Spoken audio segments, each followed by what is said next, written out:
Hello class, welcome to this another discussion video on the topic notes receivable. In this video, these are our unit learning outcomes. At the end of this lesson, you should be able to account for dishonored notes, compute interest on notes receivable, and measure notes receivable initially and subsequently. Notes receivable is the account used when a customer is granted credit and signed a promissory note.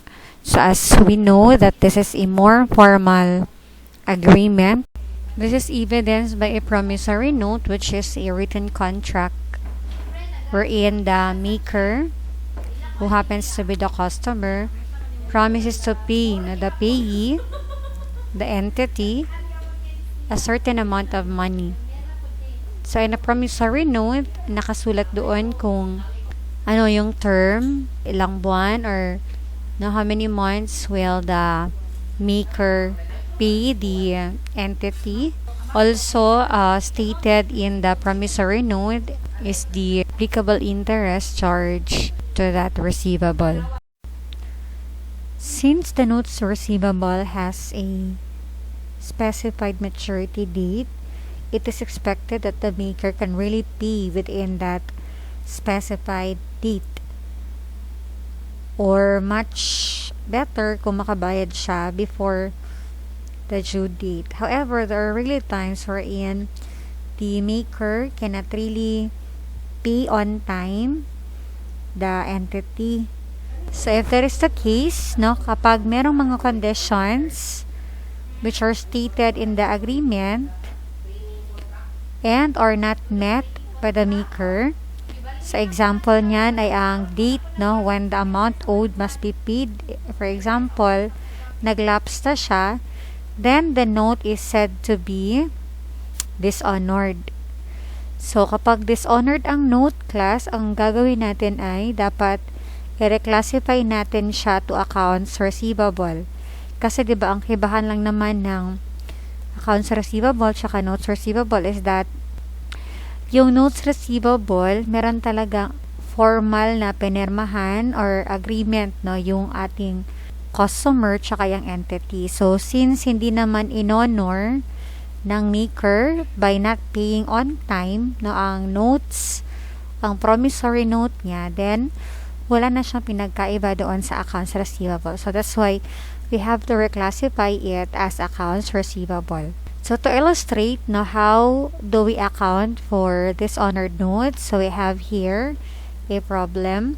So an entity received a 3-month note receivable amounting to 10,000 with an interest rate of 12% payable on December 31. Assume that the maker was not able to settle his obligation on the maturity date. So hindi siya nakapagbayad. So or to record the dishonored notes, what you're going to do is you debit accounts receivable. So the amount is 10,300. This is comprised of the principal amount of 10,000 plus the 300 pesos na interest income. So that's 10,000 times 12% times 3 over 12. So this is your interest income, yung 300. So yun yung total natin na i-reclassify as accounts receivable. And then we credit notes receivable at 10,000 and we recognize interest income na 300 pesos. So kapag makabayad na yung maker, then we'll just simply debit cash na 10,300 and credit accounts receivable at 10,300. So let us proceed to the measurement of notes receivable. So just like what we did in accounts receivable, please take note that here also in notes receivable you have to consider kung ano or kailan ba natin mini-measure yung notes receivable. So there are two stages here. So first is the initial measurement and the second one is the subsequent measurement. So unahin na muna natin yung initial measurement. The moment that we recognize notes receivable in our records, at what amount are we going to recognize them? So sabi dito, conceptually, the notes receivable shall be measured at present value. Kasi nga, sabi natin, di ba, mga receivable should be measured at fair value. And what is considered as fair value is actually the present value. Kung ma-remember nyo doon sa Accounting Plus or sa ACBP 100, we discussed about the time value of money. And then, we also discussed about the present value. So, actually, this present value being mentioned here is the same present value that we have talked about in your ACBP 100 subject. So, pag sinabi natin present value, so, you are going to consider the time value of money. So, initially, class, ang sabi dito, ang notes receivable should be measured initially at present value. However, there are items or there are kinds of notes receivable na hindi masyadong applicable or hindi masyadong practical na gamitin ang present value. Why? Because the effect of discounting is not that material. So, just like for example, dito sa short-term na notes receivable, no? For short-term notes receivable, they are measured initially at face value. Kasi nga, yung effect ng discounting ay maliit lang naman. So, since alam natin na the longer the period involved, mas malaki yung effect ng discounting. So, for example, kung kukunin mo ang present value ng 10,000 pesos na marireceive mo 5 years after at a certain interest rate or discounted at a certain interest rate, then you would know that the present value of the 10,000 will be much lesser now than that amount of 10,000.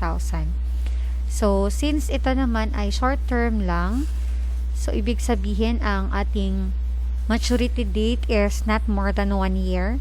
So, we will just consider the face value, no, when you recognize your notes receivable initially. For long-term notes naman, so depende kung interest-bearing ba ang notes receivable or kung non-interest-bearing ba siya.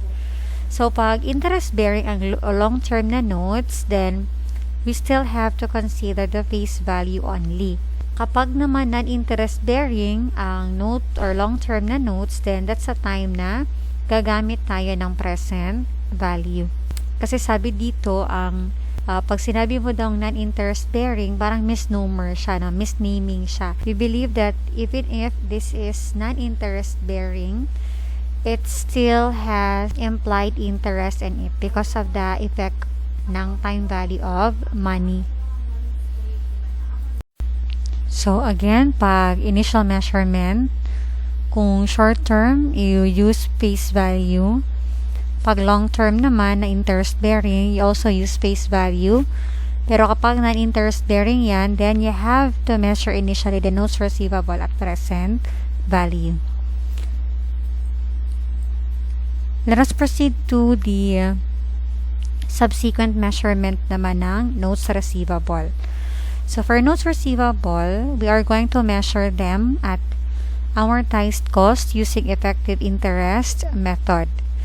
So, pag sinabi natin amortized cost, ibig sabihin yan, ang amount na yan ay equivalent to the initial measurement. So, kung magkano yung ni-record natin initially as the amount of our notes receivable minus the repayments o yung bayad natin sa principal plus or minus the cumulative amortization of the difference between the initial carrying amount and the principal maturity amount. So, I'll explain this later. And also, i-reduce din natin siya by the amount of the impairment or uncollectibility, no? Yung mga probable losses natin due to bad debts, so, no? Or mga uncollectibility of the accounts. So, take note that amortized cost is more applicable for long-term, non-interest-bearing notes. Kasi, most probably, ito yung hindi pareho ang initial carrying amount sa principal maturity amount. So, let me explain that in the next slide. So, take note class no na when we measure initially our notes receivable, sabi natin, ideally it should be measured at present value. But for short-term notes, saka long-term interest-bearing notes, hindi applicable yung present value kasi applicable lang siya for long-term non-interest-bearing notes. So, kapag ganon, there is a tendency that yung initial mo na amount na nirecord, tawag natin dito initial carrying amount, is hindi equal na as compared to the principal maturity. So, yun yung amount na isi-settle no, at the end of the maturity date. Now, when the principal maturity is not equal with the initial carrying amount, yung kinompute natin na present value, dalawa lang yan. No? It's either it will result to a discount or it will result to a premium. So, kapag hindi equal, no, for example, if the principal maturity is greater than the initial carrying amount, say for example, yung principal maturity mo ay 100,000, pero yung initial carrying amount mo, so yung initial measurement mo ay 90,000 lang. So, there's a difference of 10,000. So, yung 10,000 na yan, i-consider natin yan as discount. So, itong discount na to class, we are going to recognize it as an earned interest income. So, take note that kapag merong discount, ibig sabihin nito, ang maker, they are willing to pay a bigger amount compared to the true value or the present value of the note. So, sa point of view ng payee, ang discount is a gain. It will be recognized as an earned interest income. So, such shall be deferred and then later it will be amortized using the applicable amortization method. So, according to the standards, the most appropriate way of amortizing your unearned interest income shall be using the effective interest method. That we will discuss later. So, kapag merong amortization ng discount, so, ang effect niya ay you're going to add it to the carrying amount of your notes receivable. So, every time mag-amortize ka, madadagdagan ang iyong carrying amount ng notes receivable so that at the end of the term of your notes receivable, yung carrying amount will be equivalent na to the principal amount. Now, the other one naman, kung baliktad naman, no, what if the principal maturity is less than the initial carrying amount? So, for notes receivable, this situation is not very common. So, this is not very common. Mas applicable ito sa loans receivable. Kapag ganito kasi, so parang may loss sa point of view ni payee kasi binigyan na niyang malaking amount kasi diba initial measurement niya, malaki yung amount na binigay niya sa maker, pero ang balik sa kanya is a lower amount.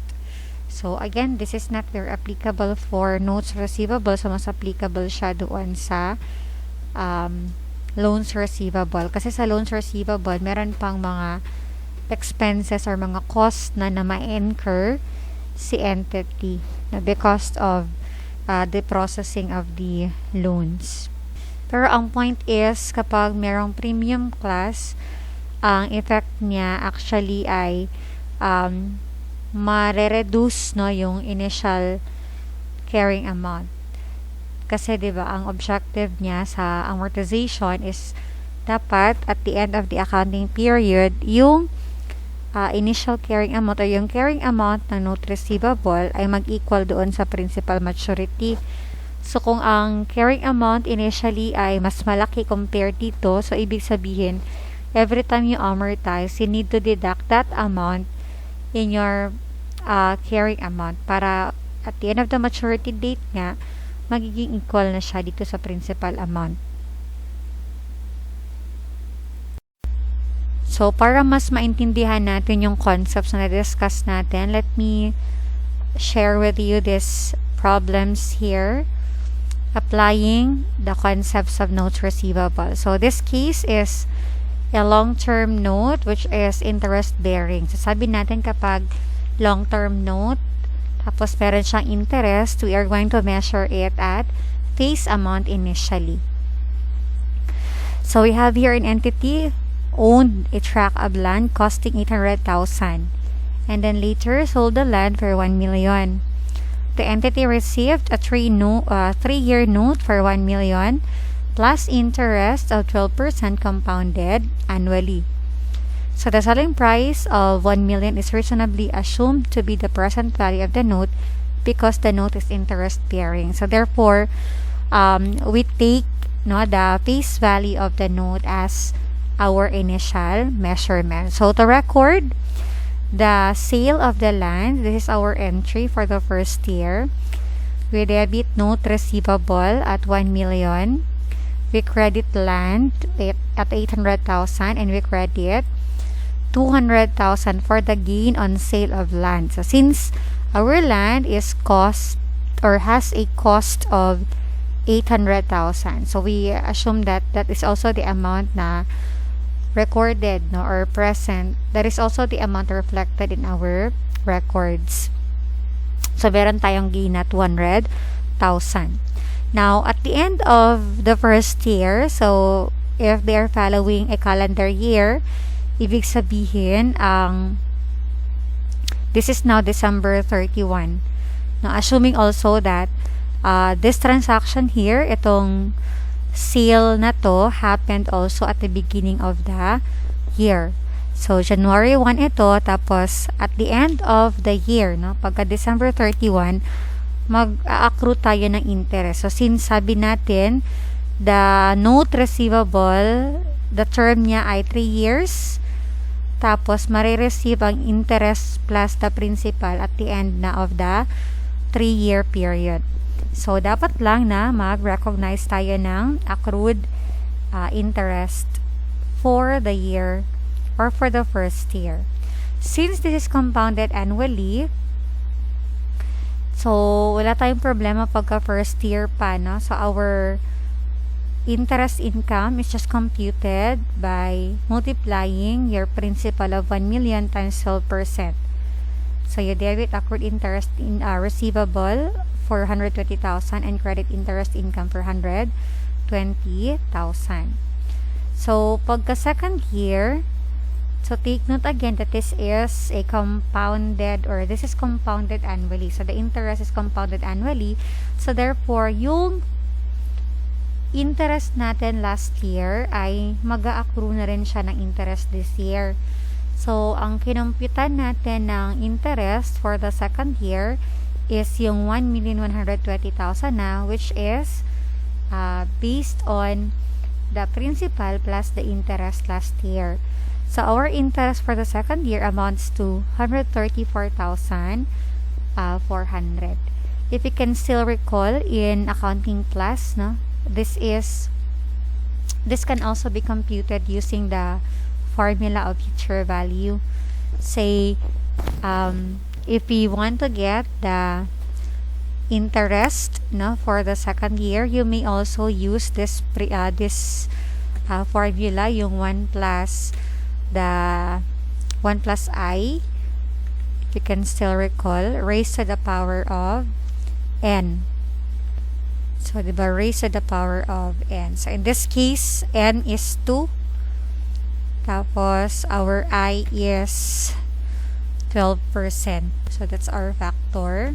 So, if you're going to multiply that 125,000 by 1 million, you will get 1,254,000. So, this is your principal plus interest as of year 2. So if our principal is 1 million, so as of the second year, this is our total interest, no? So parang ganito lang. I guess you have also this one, or you have also a discussion, no, sa inyong GE4, no, regarding this.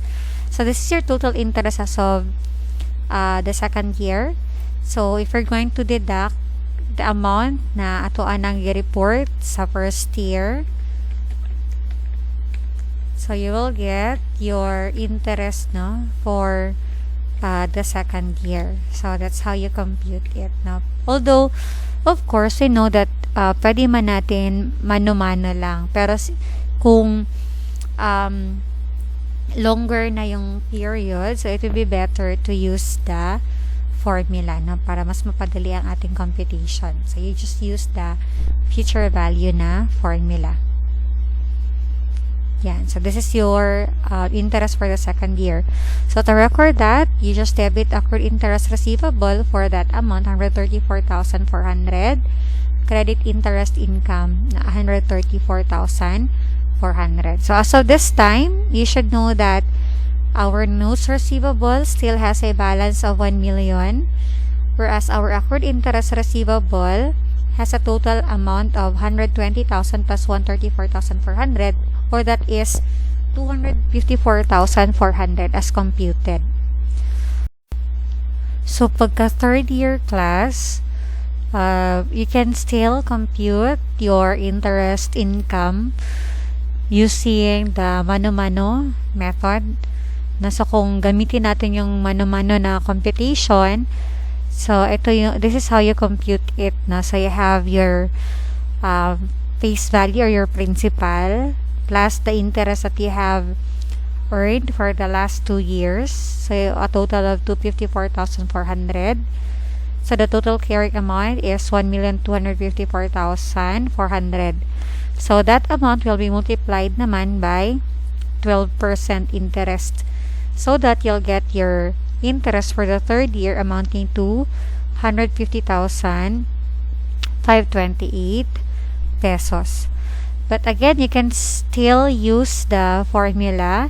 So if you are to use the formula, so you are just to compute the maturity value, no, at the third year. So that's actually a 1 plus 0.12 or 12% raised to the power of 3, no, kasi 3 years naman siya. So this is our factor.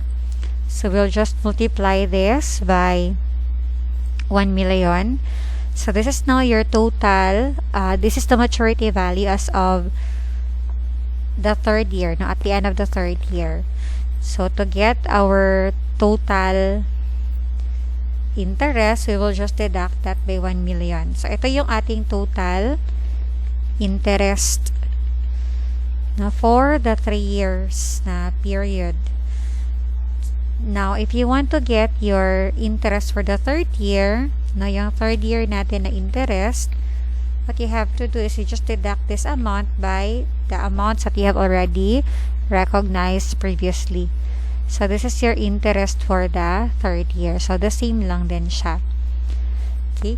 So since this is already the third year, so you have, or you can collect already the notes receivable. So this is our entry, no, to collect our notes receivable. So you simply debit cash amounting to 1,404,928, which is also the maturity value at the end of the third year. So credit natin yung notes receivable at face amount, 1 million. Credit natin yung ating na-recognize na accrued interest receivable. Tapos, nawala ang receivable. Yan. Tapos, credit din natin yung accrued interest income for the third year, which is 150,528. So, this is how, or in this entry, you are closing already your notes receivable and your accrued interest receivable. since you have already collected the full na notes receivable. So this is another problem, and in this problem, the case is non-interest bearing yung note natin. So let's try to understand kung ano yung effect kapag non-interest bearing na long-term ang ating note receivable. So an entity manufactures and sells machinery. So on January 1, 2017, the entity sold machinery costing $280,000 for $400,000. The buyer signed a non-interest bearing note for $400,000 payable in 4 equal installments every December 31. The cash sales price of the machinery is $350,000. First is I have to compute for the unearned interest income. Please take note that since this is a non-interest bearing note, initially we have to measure it at present value. Now, since we are already given the cash sales price equivalent of this machinery, which was $350,000, this amount, ito na yung i-consider natin na present value ng note receivable. So that, when we compute for the unearned interest income, all we have to do is compare the face amount of the note, which is $400,000, and the present value of the note, which is equivalent to the cash price or the cash sales price of the machinery. So we have the unearned interest income is $50,000. Another thing to consider is that since in the problem, the seller is really a dealer of this machinery. So, itong machinery na to ay considered as inventory niya. So, meron siyang sales. So, for us to compute the gross income or the gross profit, we will have our cash sales price na $350,000. And then, we compare it with the cost of the machinery, which is $280,000. So, meron tayong gross income or gross profit na $70,000. So, take note, if the cash price of the asset is available, such price will be the present value. Thus, no need to compute for the present value using the effective interest rate. So, this will be your solution for to address the questions about how much will be the initial carrying amount of your note receivable. Then, that would be $350,000. Kasi sa presentation yan, class, nasa financial statements, what you're going to do is, yung note receivable mo will be presented at $400,000. However, i-deduct itong unearned interest income na $50,000 so that the net amount which will be presented really in your financial statements is ito na lang, $350,000. So, for the journal entries to record the transaction, so, first is ito, to record the sale, kasi nga, dealer yung ating entity dito. So, we recognize sales. So, we debit notes receivable at $400,000, and then credit sales at $350,000, and credit and earned interest income at $50,000. So, again, sa presentation nito, sa financial statements, ang mangyayari ay, yung notes receivable na to, i-reduce siya by $50,000 na unearned interest income. So that what will be presented in your financial statements will only be $350,000. So, there's also a note here. So, the gross income and the cost of sales of the machinery are no longer recorded separately, assuming that periodic inventory system is used. So, periodic inventory system ang ginamit nila. In case ang ginamit nila ay perpetual inventory system, so meron ka pang isa pang entry na aside from your sales here, magre-recognize ka ng cost of sales, na magde-debit ka ng cost of sales na $280,000 and then mag-credit ka ng inventory na $280,000. just to recognize na the decrease in your inventory if in case perpetual system was used. So this is the sale. Next we have the collection. So for the first installment for the first collection, so we simply debit cash and credit notes receivable, no? Kasi ang ibabayad naman ng kliyente sa'yo ay 100,000. So yun lang yung i-receive mo. However, meron tayong isa pang entry, that is to recognize your the amortization of your unearned interest income. Kasi yung unearned interest income na yon, as we have mentioned before, na yung unearned interest income na yon ay i-defer lang muna siya as income, but it will be amortized over the term of the note. Tapos, i-recognize natin siya as interest income. So, since the note is non-interest-bearing note, an interest income of such note will only arise when the unearned interest income is amortized. So, the amortization of the unearned interest income is computed using the outstanding balance method. So, just take note, class, that what is really prescribed in the standard, or what is really required in the standard, is to use the effective interest method. But just for the purpose of showing you, other methods of amortizing your unearned interest income, so we have here this problem na ang ginamit niya ay outstanding balance method. So, paano ba mag-amortize using outstanding balance method? So, this is your computation. So, yung gagawin lang natin, plinat lang natin kung ano-ano na, or kung ano ang outstanding balances ng notes natin at the end of a certain or at the beginning of a certain year. So, for 2017, this is the first year na nag-issue tayo ng notes. So, meron tayong outstanding na 400,000 at the beginning of the year.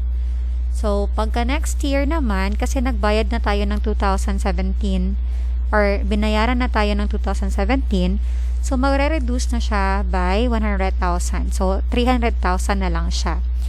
Sa 2019 naman, magre-reduce na naman siya ng another 100,000 kasi nga, magbabayad na naman yung ating customer.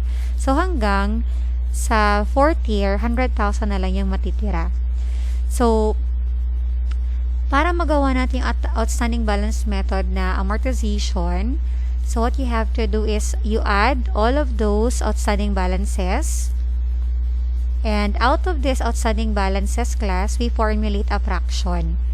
So, that's 4 over 10. So, tinanggal lang natin lahat nung yung 5 zero, tinanggal natin. Tinanggal lang natin yung 5 zero dyan. Or kung gusto nyo, pwede naman na 400,000 over 1 million, Pwede rin yun. Kaso nga lang, ang daming zero na pipindutin mo. So, para mas madali na lang, so, tinanggal na lang natin yung 5 zero. Now, just make sure na pantay yung tinanggal ninyo na zero kasi baka hindi na proportionate yan at pagkamali kayo. So, you'll have 4 over 10, 3 over 10, 2, 10, and 1 over 10. So, these are the fraction formulated. Now, the last column, itong letter C, this is now your amortization. So, paano kinumpute? So, yung outstanding balance ng ating notes, multiply lang natin sa fraction. So, 4 over 10. So, 400,000 times 4 over 10, you'll have 20,000. 300,000 times 3 over 10, you'll have 15,000. 200,000 times 2 over 10, you'll have 10,000. And 100,000 times 1 over 10, that's 5,000. So, for a total, of course, of 50,000. Kasi, yung total unearned interest income natin ay 50,000 man. So, anong mangyayari? So, sa first year, sa 2017, ang amortization mo ay 20,000. Hence, the entry here sa taas. So, ito yung entry niya. Nag-amortize siya ng unearned interest income. Dinebit niya yung unearned interest income, tapos credit na yung interest income. So, the effect is, even if this is a non-interest bearing na note receivable, still we recognize interest income because of the effect of the time value of money, no? Because of the effect of discounting. So, we recognize that over time, madadagdagan yung value, yung carrying amount ng ating note receivable because of the time value of money. So, yan. So, what will happen now, no? Because we have this entry already. So, what will happen is that, no, kung gagawa tayo ng T-account class, no, your unearned interest income, meron siyang balanse na 50,000 yung beginning balance, diba? Tapos nag-debit tayo. So, ang balanse niya ay 30,000 na lang. So, what will happen is that when you present your notes receivable in your financial statements, what will happen is that your note receivable, kasi 'di ba nagbayad na ng 100,000. So yung balance ng notes receivable natin ay magiging 300,000 na lang. Tapos ang ating unearned interest income ay 30,000 na lang. So, subsequently, you are measuring your note receivable at 270,000. So, kung tatanungin ka, magkano na ang carrying amount ng note receivable mo at the end of 2017. So, ito yung amount na 270,000. Presentation-wise, this 270,000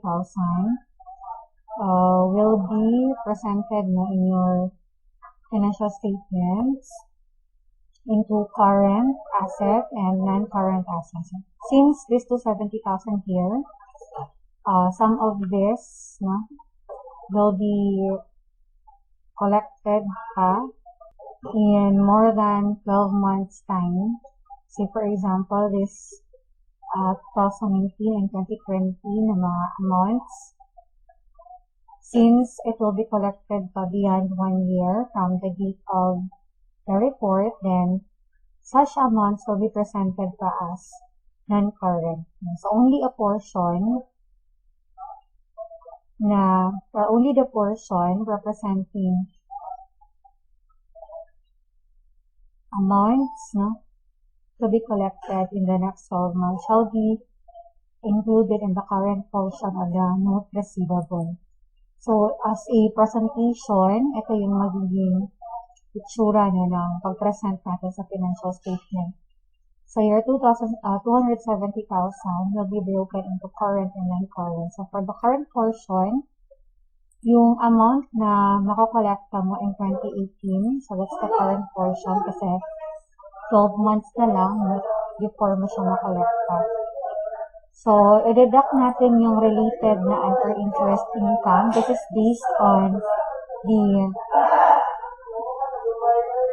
amortization schedule. Ito siya, yung 2018. So, 15,000. So, if you're going to deduct 15,000 from 100,000, then your carrying amount or the amortized cost na current portion will be 85,000. For the non-current portion naman, so yung amounts na makakolekta natin in 2019 and 2020, so that will be your non-current na asset.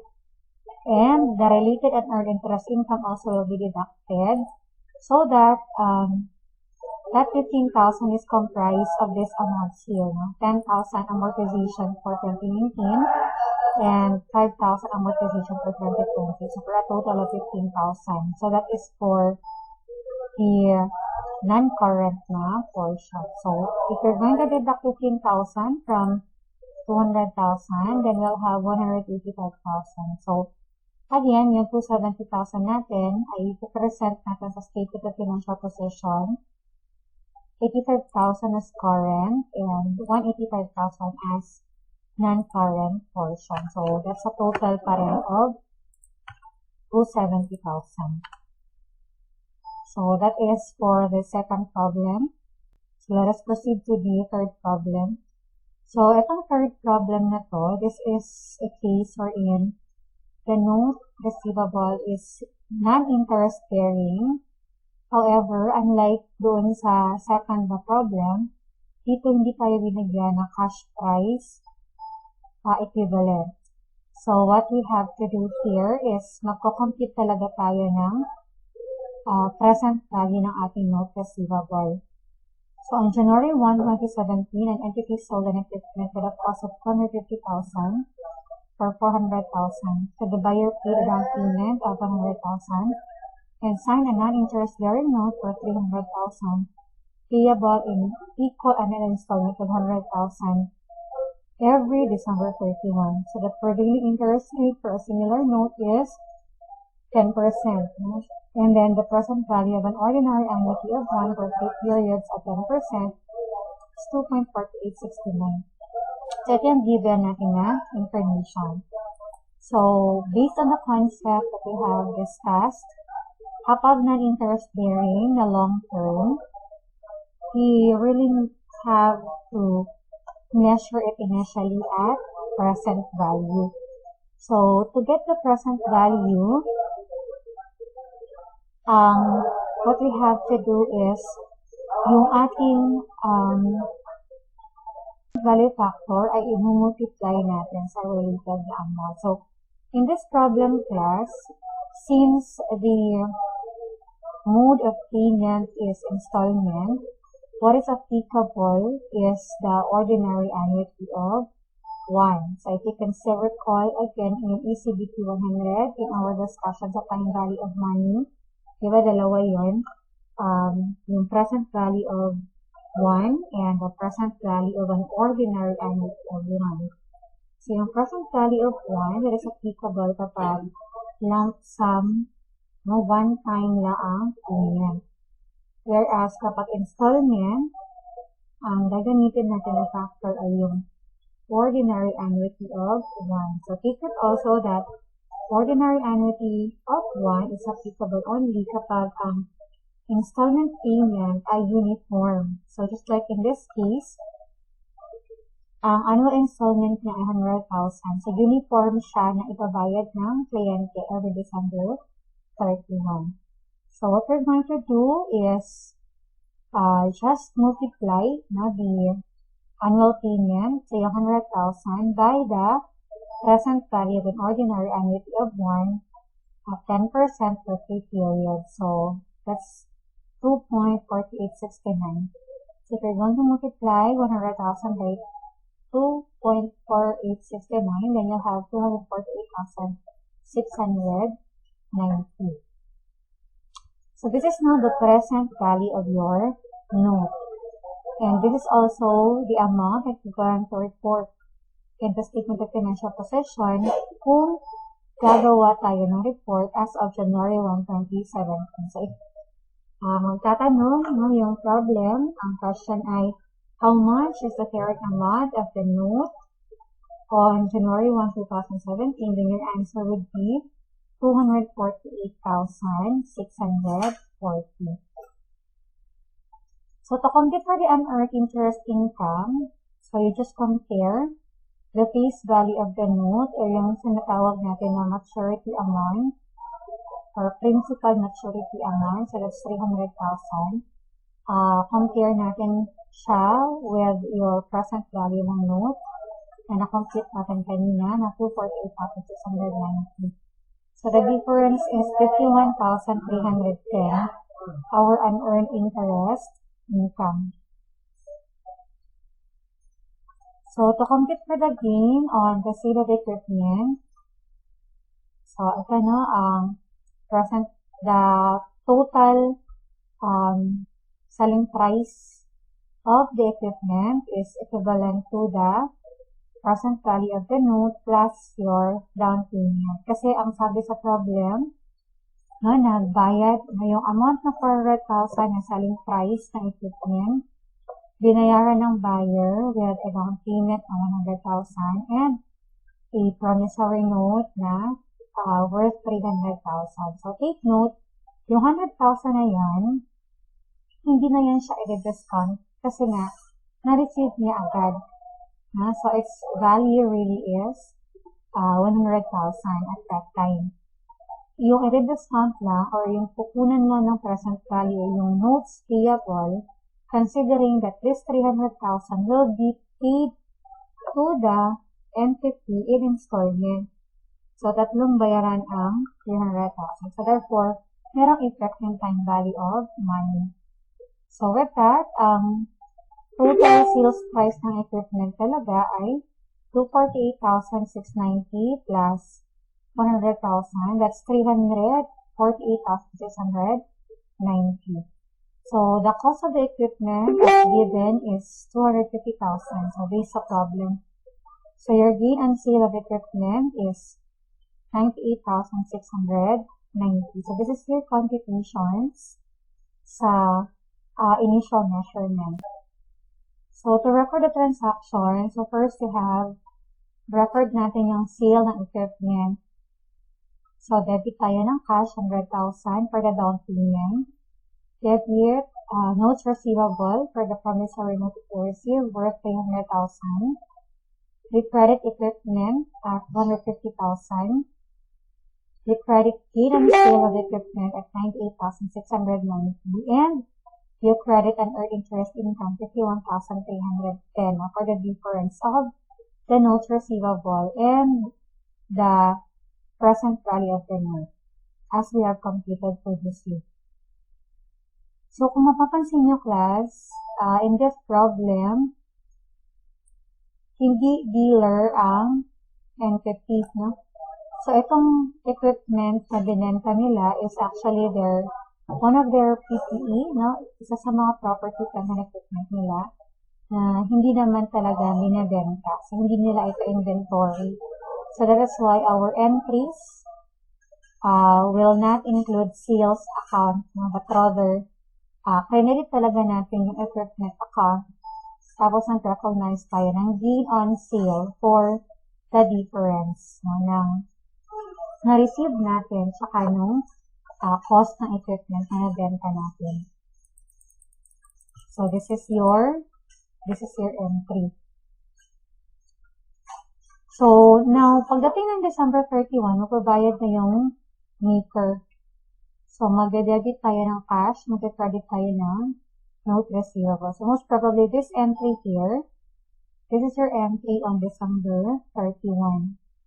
So, aside from this entry, class, let us not forget that there is a need for us to amortize our unearned interest income. So, remember, diba, the difference between the initial measurement and the principal maturity amount of your note should be amortized using effective interest method. So, before I proceed to the entry, let me show you muna ano ba ang pag-amortize using the effective interest method. Okay. So, let me lead you to this table of amortization. So, kapag effective interest method, class, so take note na dapat magbase tayo doon sa prevailing na interest rate or what we call as the effective interest rate. So, ang gagawin lang natin dito para ma-compute natin kung magkano doon na sa 51,310 ang i-recognize natin as interest income for the period. So, this is your table of amortization. So, paano ba itong gawin? So, nag-start tayo with January 1, 2017. So, itong amount na to, diba, this is the amount of the present value of the note as we have computed. Okay, so we have the annual collection, yung installment payment, yung interest income, ito yung amount ng amortization natin. Then, yung principal. So, in short, of the total collection that we have, some of it will be applied to interest. So, yung matitira, yun lang yung i-apply natin sa principal. So, dito yung present value or the amortized cost or other term is the carrying amount na as at a given time. So, what we do is, Una, no, you just multiply the carrying amount, ito, 248,690 by the effective interest rate. In this case, it is 10%. So that will be 248,690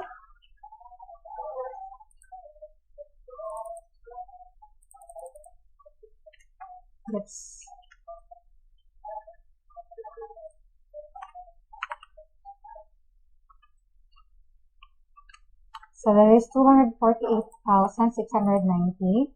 Multiply lang natin by 10%. So 10%, saan galing yung 10%? It was already mentioned in the problem. So, diba, sabi dito, the prevailing interest rate is 10%.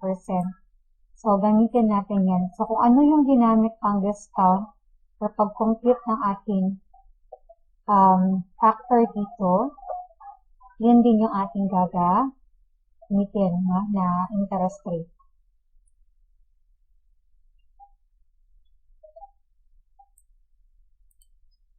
Okay.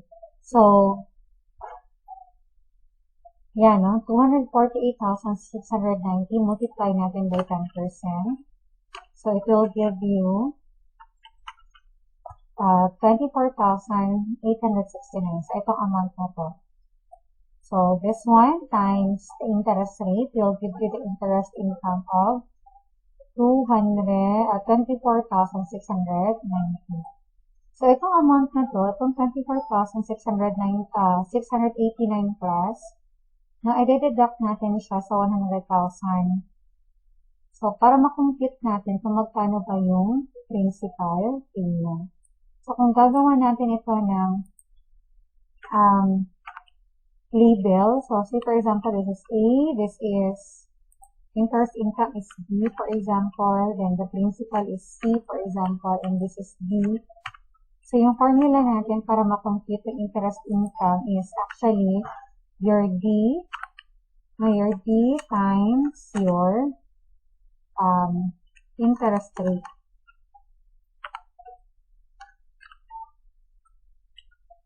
So, ganito siya. Na. This is the formula for D. No, yung D natin, ito, times the effective interest rate. Now, your annual collection, of course, is given naman yan siya, no, based on the problem.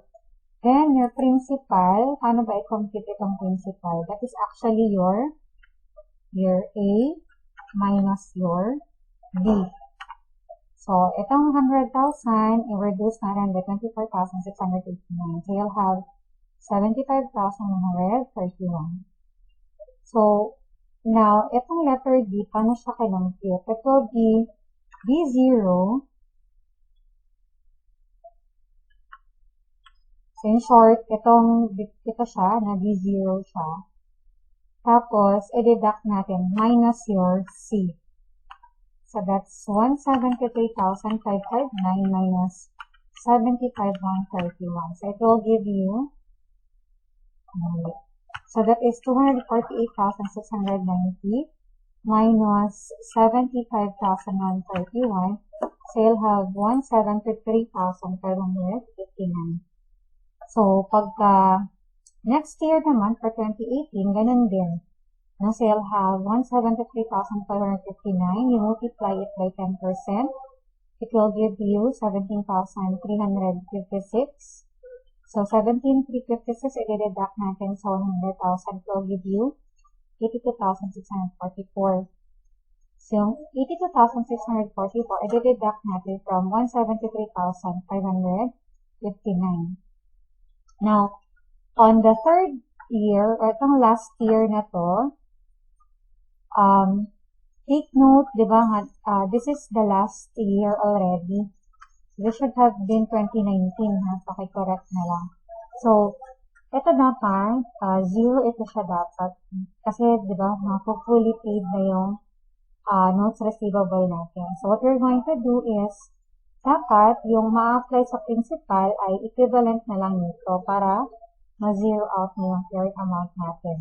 And then, you just work it back, no? Instead of this minus this equals this, then gawin na lang natin ito minus ang principal, na yung in-apply sa principal. So, yung sobra na lang, considered natin as interest income. Okay? So, that's how you prepare an amortization table. Take note, this is under effective interest method. So, this is really the method required by the standards.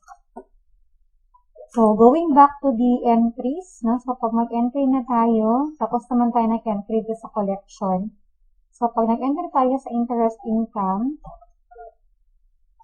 so, ito yung entry natin to recognize your amortization. So, since of the 51,310, 24,869 is the amount that we have to recognize as interest income based on our amortization schedule. So, ganun lang. You just debit an interest income and credit interest income. So, 24,869.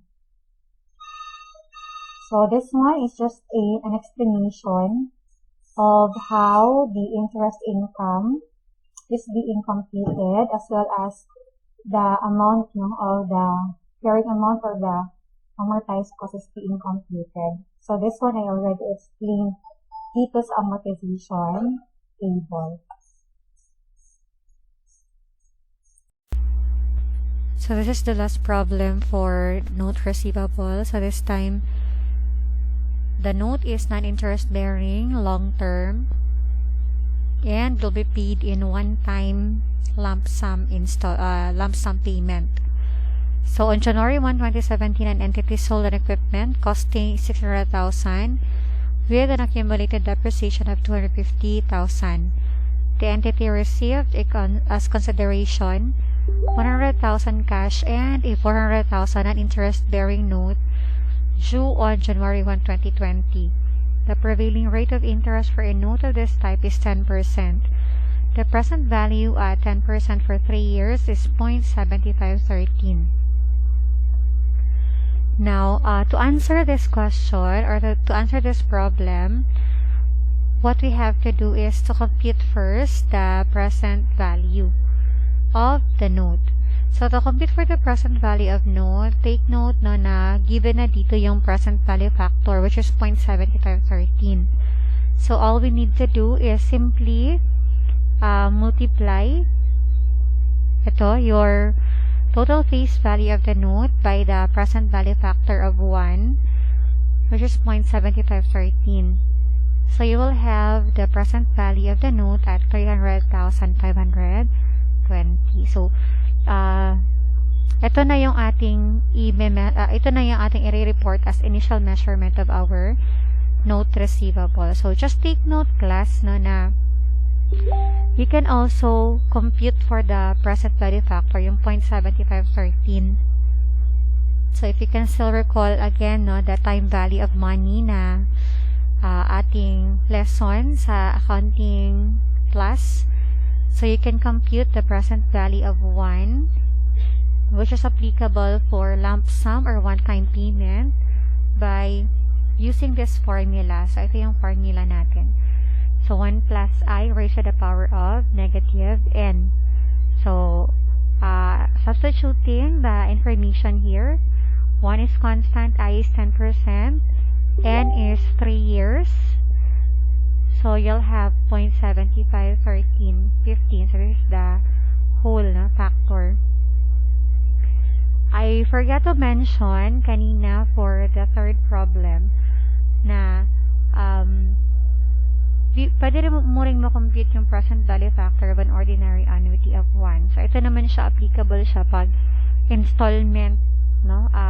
Installment ang pagbayad ng note receivable. So, that's 1 minus 1 plus I raised to the power of negative n over I. So, yung kanina, sinubstitute natin yung information. Ito yung factor na nakuha natin. So, going back to the problem, so we have already the present value of our note. So, the next thing that you have to do is you compute for the unearned interest income, no? Or the difference between the face value of the note and the present value of the note. So, you have 99,480. So, ito yung amount na i-amortize natin sa using effective interest method. The next computation is all about the computation of the gain on sale of the equipment. So, take note here, the entity is not a dealer. So, yung equipment na binibenta natin is actually property and equipment ng company. So, we have to recognize gain on sale. So, para ma-establish natin yung gain on sale ng equipment, of course, alam natin dapat i-compute natin yung total sales price. So, yung total sales price is composed of the present value of the note and the down payment na 100,000. So, that's a total of 400,520. Then, we deduct the cost or the carrying amount of the equipment. So, this is your cost minus the accumulated depreciation. In short, this is your net book value, no? 350,000. So, when we get a difference, makakompute mo yung gain on sale of equipment na 50,520. So, let us proceed to the journal entries. So, for the journal entries, we have here, ito pag-record ng silang equipment noong January 1, no? The moment na naka-receive tayo ng note receivable. So, we debit cash, ito for the down payment, note receivable at face amount na 400,000. We also debit accumulated depreciation kasi lahat ng mga accounts, no, na related sa equipment, dapat matanggal natin yon kasi nga, yung equipment natin ay i-recognize na natin from our records. So, we recognize gain on sale of equipment and then unearned interest income, no? So, na 99,480. So, that is our journal entry to record the sale of the equipment. So, next entry would be to record the interest income for 2017. So, take note that the interest income to be recognized is derived from the amortization schedule since it is a non-interest-bearing note. So, itong amount na to, paano ba yan kinompute? No? So, dito tayo sa baba. So, let me show you the table of amortization. So, I have here, the first natin ay carrying amount natin noong January 1, 2017 ay 300,520. And tapos ang atong unearned interest balance is 99,480. So, what we have to do actually here is itong amount na to, 300,520, multiply lang natin siya by 10% or the interest that we use in discounting our note receivable. So, here 300,520 times 10%, you will get 30,052. So, yung 30,052 na to, ito yung amount na i-recognize natin as interest income for the year 2017. So, the next step is, itong amount na to, of course, i-deduct natin dito sa unearned interest na balance, no? So, yung 99,480, i-minus na to ang 30,052. So, meron ka na lang 69,428. Pagka next year, ang basis mo naman ay ang, by the way, paano ba na-compute yung 330,572? So, since, diba sinabi natin na kapag mas maliit yung ating initial recognition or initial measurement compared sa principal amount, every time na mag-amortize tayo ay i-deduct or ay idadagdag natin, no, i-add natin yung amortization natin doon sa carrying amount. So, what happens here is that yung 300,520 natin, dinagdagan natin ng 30,552. So, para meron tayong 330,572. So, next year, yung basis na naman ng ating interest income is itong amount na to. So, you'll have 330,572 times 10%. So, meron tayong 33,057. So this amount again will be deducted from 69,428. So meron ka na lang 36,371. Tapos yung 3357 na amount na yan, i-add natin doon sa 330,572 to get your 363,629. So, pagka last year, ganun din, dapat kasi yung ending balance natin dito ay mag-equal na siya sa maturity amount. So, ang ginawa, kinumpute na lang kung magkano ang difference ng dalawang to. So, pag-compute ng difference ng dalawa, lumabas yung 36,371, which is actually our interest income na for 2019. Paki-correct na lang ito. This should be 2019. So, pag mag-entry tayo, so for 2017, December 2017, ito yung entry natin. Debit tayo ng unearned interest income for 30,052. Then, interest income naman for 30,052. So, kung kukumputin natin kung magkano ang carrying amount, magkano bang carrying amount ng ating note receivable as of December 31, 2017? Actually, looking at your amortization schedule, you would know that it should be 330,572. Pero, i-ano na lang natin, let's try to confirm if yun ba talaga yung amount. So, gawa tayo ng T-account. So, ito yung unearned interest income natin.